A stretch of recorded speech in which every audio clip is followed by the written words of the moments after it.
Minions. 911, Wine, The Rookie, basically any doctor show except House, true crime podcasts, Station 19, House. I could go on forever. But what do these all have in common, you might ask? These have all been explicitly designed to capture the attention of one particular group: moms. I hear this concept talked about mostly with true crime podcasts, you know, two ladies giggling over someone getting brutally murdered, right? But there is a massive underbelly of Momslop that goes entirely overlooked, because it's not just millennial true crime hosts. It's also stuff like Facebook reposts of Shrimp Jesus. Remember when that was happening? Or literally any iteration of a Minion meme. Like literally any Minion meme. I mean, even Hallmark movies fit under the Momslop umbrella. But what does it mean? What is it about these stories that are so grabbing for moms, that are just so engineered to get these moms' attention? Why does every American mom to ever exist watch true crime documentaries? Like, they're kind of cool, but like 7 a.m. you're learning about John Wayne Gacy? Come on, I think it's a little much, you know? Am I just cynical and condescending to these shows, or are they taking advantage of our moms and stealing their watch time? I don't know if this video is actually going to answer that. I kind of just wanted to make fun of Mormons. 911. This is the show that really started my descent into Momslop madness, and if you've been on TikTok or Instagram recently, you've probably seen why.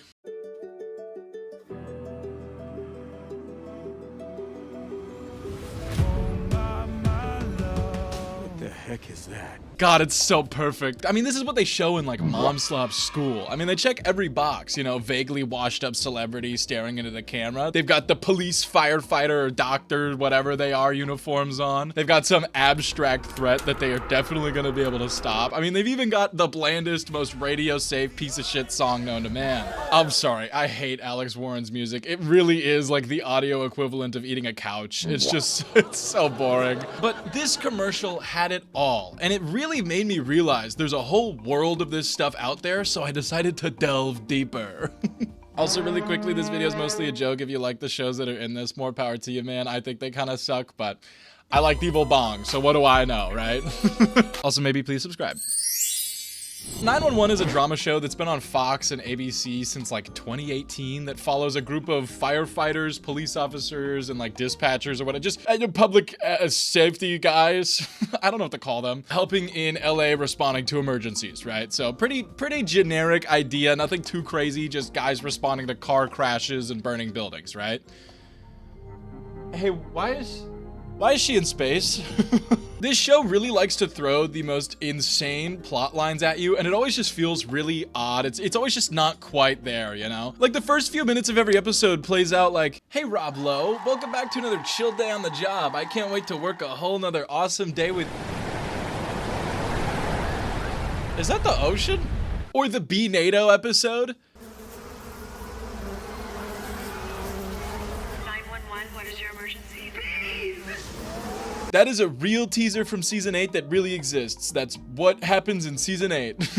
This show is just so dumb. I honestly, in writing this script, I found a little bit of an appreciation for this show because it's so weird. The weirdest part of the entire show to me is it's not like a Brooklyn Nine-Nine or a Community type show where it's trying to be comedic. They treat all of this seriously. When that guy looked out the window and looked at that tsunami, he was shitting his pants. Like, this wasn't like a comedy. They actually do send those random LA first responders to space. That does happen, and they get out there and they get to work. Also, this guy gets eaten by a whale. That's the whole episode.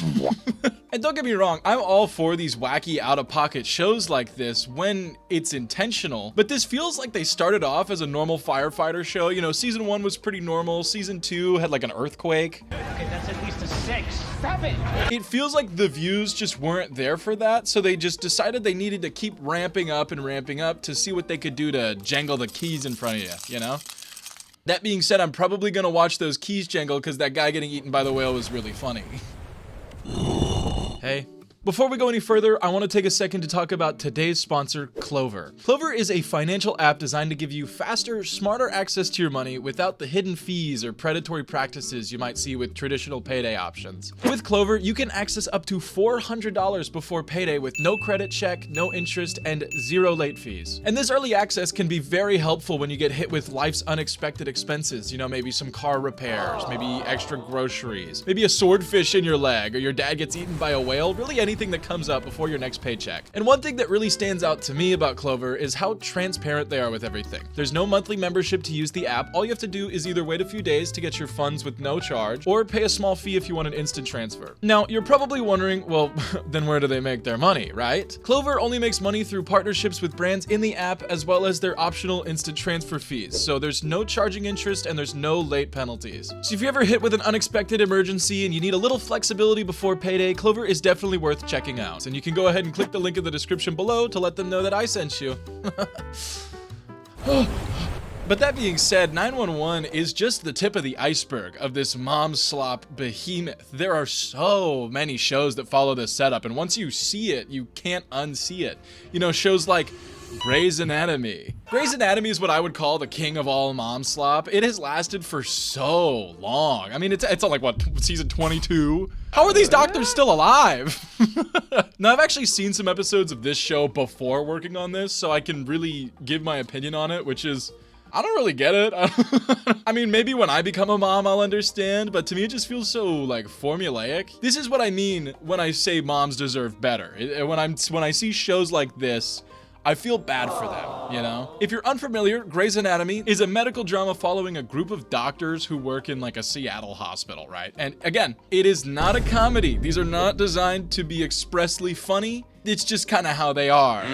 These shows are always incredibly predictable. You know, every episode, the same shit happens at the same points in the story. They just have different people and different never before seen medical anomalies, right? And I think the reason they do this, which we'll break down more later, is because you can kind of just throw it on in the background while you're falling asleep on the couch or like doing laundry or something, and you can kind of just follow. Hey, can you set that down actually? Stop doing your laundry right now. I want you to listen.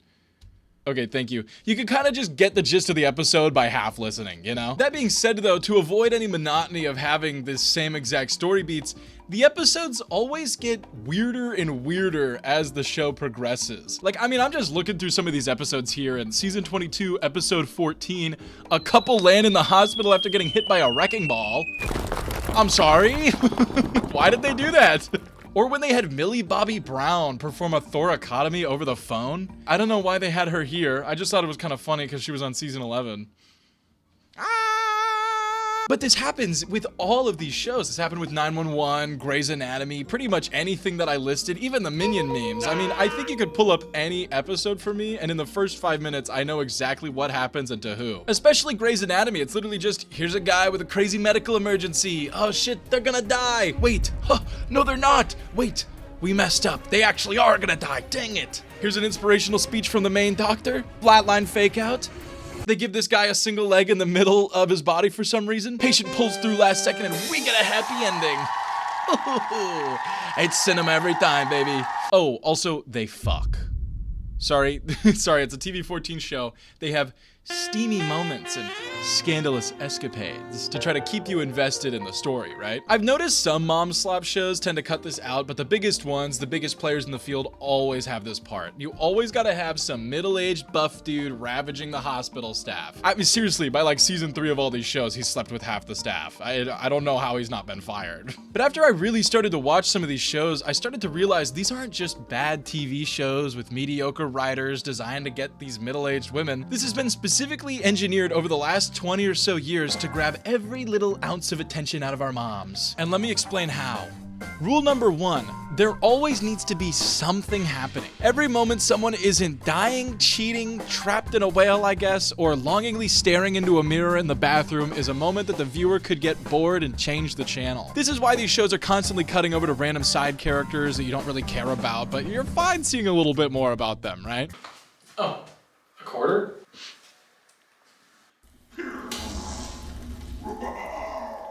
Rule 2, low stakes plot line. These shows are built so you can leave for a few minutes, you know, go to the bathroom or something, come back, and they're still exactly where you left off. Now, this rule does exist for pretty much all TV shows. I think it was Netflix themselves who admitted they have to reiterate the plot line of the story multiple times because people use them as background noise so often. But the gist for this one is you didn't miss anything, you never miss anything because they will never let you miss it. Rule number 3.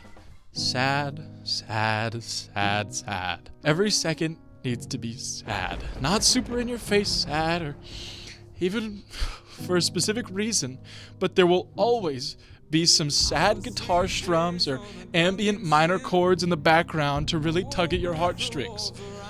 Like what I'm doing right now. Are you sad? Is this gripping you? Rule number 4. There needs to be danger. But not really. There needs to be some sort of tension force, but nothing ever actually comes of it, right? This is why hospital shows do so great. Somebody's always gotta be dying, and they always gotta figure out why he's dying, but it's a race against the clock, right? Will Dr. Langley Stroganoff figure out the right chemical to inject in the little boy with nipples for hands? Who knows? Find out next episode. He could die at any second. The trick to this one is the danger is never really real. The doctors rarely ever fail, and when they do, they don't have any repercussions for it. There are no actual stakes in the story, because if they kill off a main character or fire a doctor who people like, they might stop watching the show, and we can't have that. You gotta keep watching. But the final and most important rule of them all: everyone's gotta be hot. Everybody's gotta be really hot, man. The janitor? Yeah, he actually modeled for Calvin Klein before this. Oh, the new nurse in town? Did I mention she's also on the cover of Playboy magazine? The secretary? She can actually be fat, that's fine. But everybody else has gotta be hot, and they all gotta kinda want each other, but just enough to like glance at each other every once in a while. You know, just a little. And this can apply to literally any of these shows, not even the doctor or police shows. I mean, they even do this with Secret Lives of Mormon Wives. The only difference is they just pretend it's a little religious. Actually, Secret Lives is one of the weirder examples of this phenomenon because on the surface, it sounds like some weird, vaguely religious, shitty little reality show. But once you actually see it, it is the most engineered drama bait show you have ever seen. Oh my god, I hate this show. Oh my god, dude, did you hear Brigham cheated on Alma and got with Bexley, even though Bexley's actually secretly in love with Maverick, but Maverick's is still married? It's crazy. Yeah, I even heard they soaked. This even makes it to places like true crime shows. I mean, I remember when I was really young, all of these shows were very serious and heavy, and they really focused on the weight of the crimes happening. Now you open up a true crime story about a real dude that died, and the hosts are sitting there talking about it like it's a Stranger Things episode. It's actually getting even worse though. Because of TikTok, Instagram, Google Giggles or whatever, you don't even need to watch the show when it comes out. They could just take the 30-second clip of him getting eaten by the whale, throw it on TikTok, you know, get 20 million views and 10,000 comments dissecting if he got eaten out of love or not. Or God forbid it's something like Real Short, where it's literally just these exact shows but broken into 315-second clips. I should make a video about Real Short. That shit is so crazy. Every show is just, but you can't love me. You're the dark, brooding mafioso boss who kills anyone who wrongs you. It's true. I am dark and mysterious, but you bring me out of my den, kitten whiskers. That was the worst thing I've ever recorded. I mean, seriously, with Real Short, they've optimized the Momslop formula to reach people with the attention span of a walnut. It's insane. But why does this grab moms so well? Why are they targeting this group so specifically, and why is it working? I think the reason this stuff works so well is actually pretty simple. I mean, think about it. After you get off your 14-hour unpaid shift at the coal mine, the last thing you want to do is like sit down and watch Inception and have to really pay attention to the story beats and everything that's going on in this complex story, or something like Dark, where if you miss 2 seconds of that show, you have no clue what's going on. I still don't really know what happened, but you want something formulaic. You want something familiar so you can just like rest and kind of turn your brain off. You know, you want guy dying in a hospital who's then rescued by the cool, awesome doctors all sexily and the day is all saved and happy. What I'm really trying to say is these shows perform so well and grab so many people because there is no real tension to the story. There are no actual stakes because anything bad that happens to some far off character that nobody cares about. The main doctor never dies. He never even gets fired. So you build this familiarity that just keeps you comfortable and keeps you coming back every week, you know? I do think it's more complex than that, and there are a lot of different reasons why these work so well. I mean, it fits into busy lives because the story's a little shallow. It's easy to watch these shows while you're multitasking. I mean, think of it like Family Guy, you know? Nothing important ever really happens. You kind of just throw it on for the ambient jokes here and there while you're doing laundry. Seriously, put it down, man. God. But I feel like I've been lying to you a little bit because I don't think that that's why it works. What I think is this has all been a secret government psyop to steal our mom's attention, so they're blinded by the fact that they're all getting sent to Mars. That's right, this is a Mars Needs Moms video. Welcome to the movie. No, in all honesty, I completely understand the appeal of these kinds of slop reality shows or fake reality shows because you can kind of just turn the show on and turn your brain off, you know? Like, oh look, be NATO, that's cool.